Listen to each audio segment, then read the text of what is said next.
近日已故賭王何鴻燊4房兒子何猷君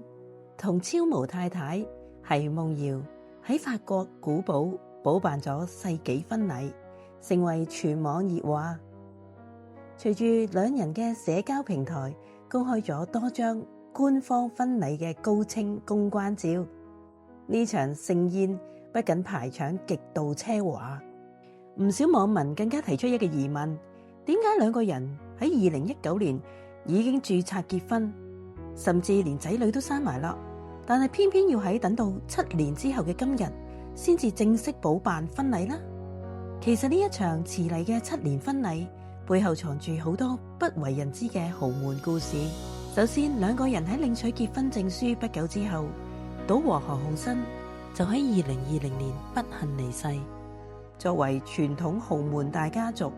何猷君必須嚴格遵從家族守孝嘅傳統，導致原定嘅婚禮計劃一再延期。其次，呢幾年間，奚夢瑤先後誕下一仔一女，兩人喺照顧年幼孩子同埋拼搏事業之間兩邊忙，再加上奚夢瑤私底下其實唔係太熱衷於繁瑣嘅社交場合，呢一場世紀大婚禮就一拖再拖，直到守孝期滿，子女都開始大啦，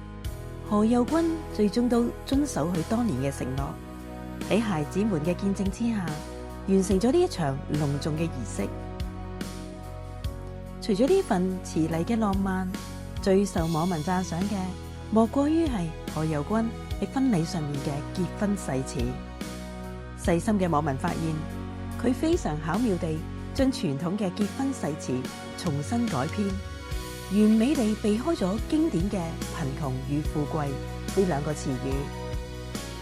何猷君喺現場深情宣誓，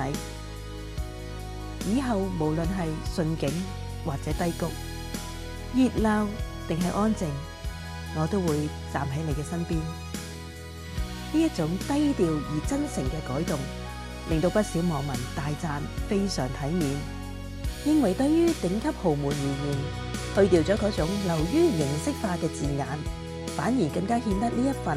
承諾嘅純粹同埋厚重。喺呢一場婚禮嘅賓客同埋兄弟伴娘團嘅陣容，同樣係堪稱名人圈嘅天花板。新娘嘅伴娘團呢，係邀請咗世界滑雪冠軍谷愛凌等等嘅名門千金，而新郎嘅兄弟團陣容呢，更加係令人驚喜噶，當中係包括咗紅遍全球嘅香港頂流男神王嘉爾。作為何猷君多年好友嘅王嘉爾，呢一次更加係專程飛往法國古堡，喺現場全程幫忙打點，為呢一場豪門大婚宴添加咗不少嘅星光。呢一場喺法國古堡舉行嘅婚禮係溫馨而神聖嘅，主要邀請咗雙方至親好友。不過兩個人慶祝嘅活動仲未完結㗎，據悉呢，佢哋會計劃喺嚟緊嘅9月份正式移師到澳門補辦盛大嘅答謝宴，屆時呢將會大排筵席，邀請更多嘅各界嘉賓。一場遲嚟嘅7年承諾，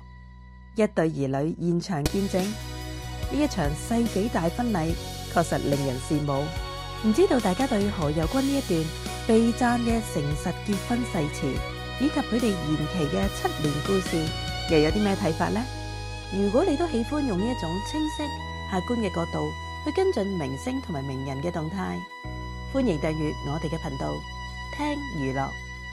並且分享俾你嘅好朋友。我哋下次再見啦！